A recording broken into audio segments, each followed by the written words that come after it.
Hello everyone, this is video number 2 of my Japanese review and self-study. So today we're just going to get right into it. If you haven't seen my first video yet, you can check out the link down below.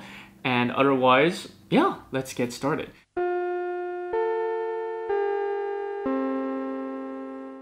So this week our sensei started us off with some vocabulary review.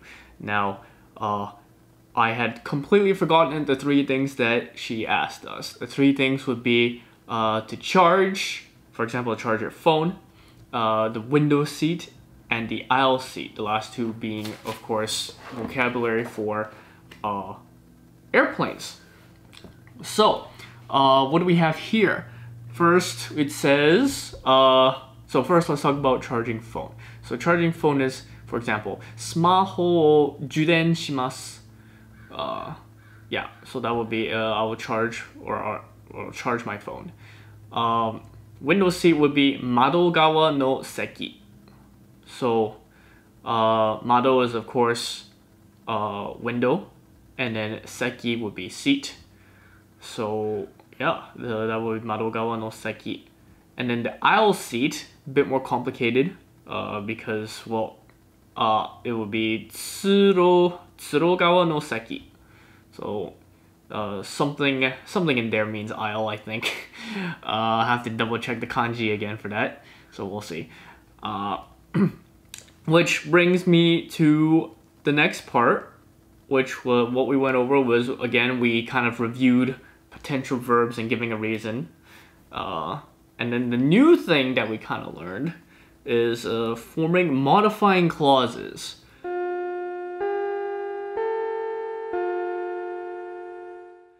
So, this one was a little, well, I wouldn't say strange. This one was a little tricky to grasp. So, for example here, the first example I was given was the animation film that I will watch this weekend.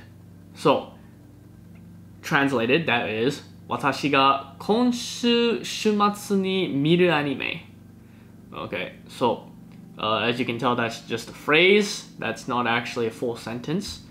But from what it looks like, the animation film I watched this weekend,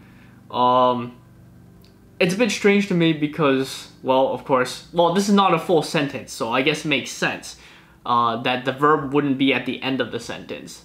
But even then, it still feels a bit weird to have kind of like a noun at the end. And then we got some more English sentences, and then we had to translate them. So the book that I bought yesterday. So again, the book would be at the end. So it would be 私が昨日買った本. And then I believe as long as the subject is understood, you don't actually have to say 私が all the time. So it could just be 昨日買った本. My friend who has been to Japan, it says here 日本にいたことがある tomodachi. So that's like a positive affirmation of saying he has been to Japan before, ita koto ga aru, and then tomodachi at the end. And then of course, if you need to specify that is your friend, you could put watashi no tomodachi beforehand, if that wasn't immediately clear. And it's a more, for example, the person who can speak Japanese. Nihongo ga dekiru hito. The person who can't cook. Ryori ga dekinai hito. The book that you can't buy in Canada. Kanada de kaenai hon. The restaurant that I have never been to. Watashi ga ita koto ga nai restaurant. Okay, so I'm guessing that this is mostly just, from my understanding, it feels like this is just kind of like modifier, I don't know if modifier is the right word, but basically extra information onto a noun. So you could basically say restaurant, but if you need to say the restaurant they have never been to before, then you can add this itakoto ga nai restaurant. Let's try and put this phrase into a sentence. So if we want to say the person who can speak Japanese is kind, then it would be 日本語ができる人 wa yasashii desu. And then we want to say the book that you can't buy in Canada is expensive. So we could say カナダで買えない本は高いです. So I guess it's easier to wrap your head around if you put these modifying clauses into a sentence, because then it doesn't feel strange that there's a noun at the end, because that's not the end. It's not a sentence. I guess that was what I was having trouble wrapping my head around, because they're not sentences. So of course it's going to feel a bit strange trying to work your way through translating it. Okay, a lot has been clarified. Excellent, excellent, excellent. Okay, so with just that topic being the new topic, we're going to go look at some vocabulary now.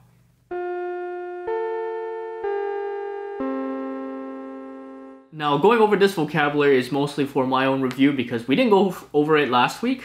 We went over it like the week before or something like that. So, and then some of these I think is very good for me to remember, and it's going to be hard for me to remember otherwise if I'm not listening to it a bunch of times. So, let's take a look at this page. So the first vocabulary word is urikire. Urikire, as I understand it, means sold out. Very good to know, especially recognizing the kanji, I think, would be very good to know. So the kanji is going to be right up here somewhere. Yeah. And then, next one we have manseki. So manseki is we are full. So fully booked. Okay. And the next one is 営業中. So 営業中 means we are open. Okay. And the next one we have 準備中. So 準備中 means we are getting ready. And then I think it's all about just recognizing the kanji, of course, because these signs for the shops and restaurants, they are going to be in kanji. So recognizing that and then knowing how to read it would be very good for next time I go back to Japan. And the last one here is teikubi. So teikubi. This one I can kind of recognize for the kanji, because you got the kanji from yasu, yasumi no yasu, which is like kind of like break, and then they have the kanji for hi, the day. So this one, even without looking at it, I can kind of tell it means something like a rest day or something. And then the book says here is a regular closing day, so you can kind of get the idea from that. And then we have some services available at convenience stores, supermarkets, and department stores. So we have kuruma isu, like literally translated, that's car and chair put together, which is basically a wheelchair. Yeah, pretty straightforward. And then we have baby car.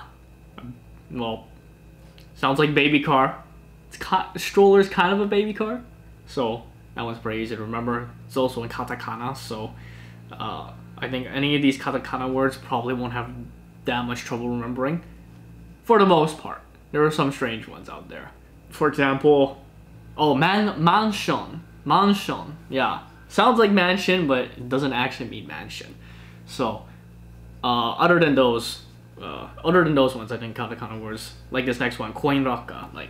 Yeah, coin locker, of course. Then we have junyushitsu. Okay, so that is the nursing room. And then we have kyukeijo, which is the rest area. Next one is the to charge, right? Which we went over earlier. It was juden suru. So yeah, juden suru. Remember that one. Next one is uketoru. Uketoru, that one is receive, to receive something. And then number 8, we have azukeru.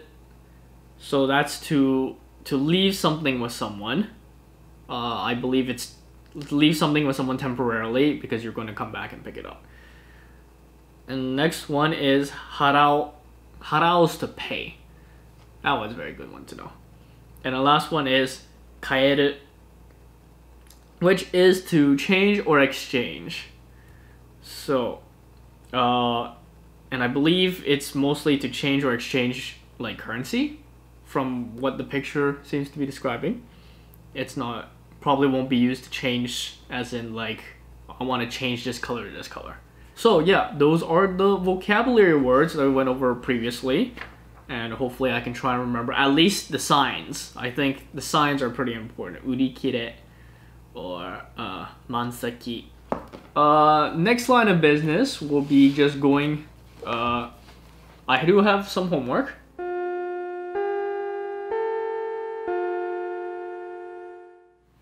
The homework this time is not reading. They are just questions. So that means, again, I don't actually know if I should be showing too much of the book stuff. So I'll just do a few for the camera, and then yeah, just to give examples of what they ask. So first question, we just have to put the appropriate particle into the sentence. Which particle goes in there? Ga, ni, to, or yori? Smith-san wa Fransko something dekimasu. Okay, so deki. Remember from last video, deki has to be with ga. So this should be Fransko ga dekimasu. I'm gonna lock that in. Future me, if I look stupid and misremembered and it's actually o, which, well, shouldn't be the case because there's no option for o, then you can clown on me right now. Okay, next part. Number 4 is kino something something no de. Ah, so it's the no de. Okay, let's see if I... So, this is kino something something no de sentaku o shimasen deshita. Okay, so we have these ame desu. Okay, so let's remember. Now, I believe my last video when I was talking about no de, there were my notes said there were exceptions, and I thought the exceptions was you have to use no de there. I might have misinterpreted that. It might actually just be that you have to put na in before no de. I would have to check. But if that's the case, then it should be kino ame nanode, because ame is a noun. Nanode sentaku o shimasen deshita. Hopefully that's right. Okay. Yes. So let's go to the next part.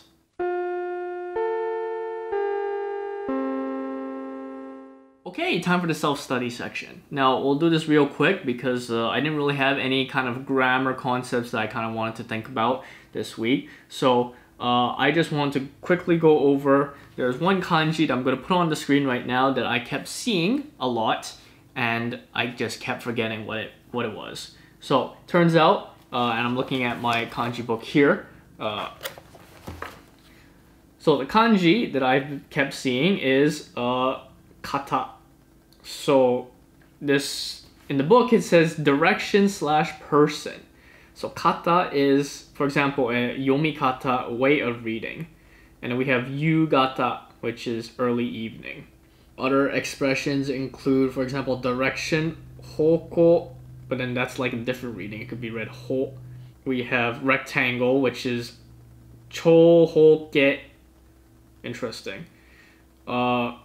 The example sentence, please go to the direction of that flag. Hata no aru hou he itte kudasai. That honestly doesn't really help me.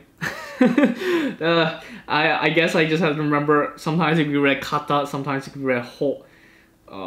Is there going to be easier way to remember this? I really don't know. I will have to find out. But yeah, once again, the readings could be kata or gata and then ho, I believe. And the two readings, onyomi and kunyomi. So onyomi is ho, and then kunyomi is kata or gata. Okay, that's about it for this video. Yeah, so hopefully this will help me remember the things I need to for the future. Again, if there's anyone that wants to correct me on something that I got wrong, please feel free to leave it in the comments below. And yeah, just please help me out with my studies. Thank you very much. Arigatou gozaimasu, and we'll see you next time. Bye-bye.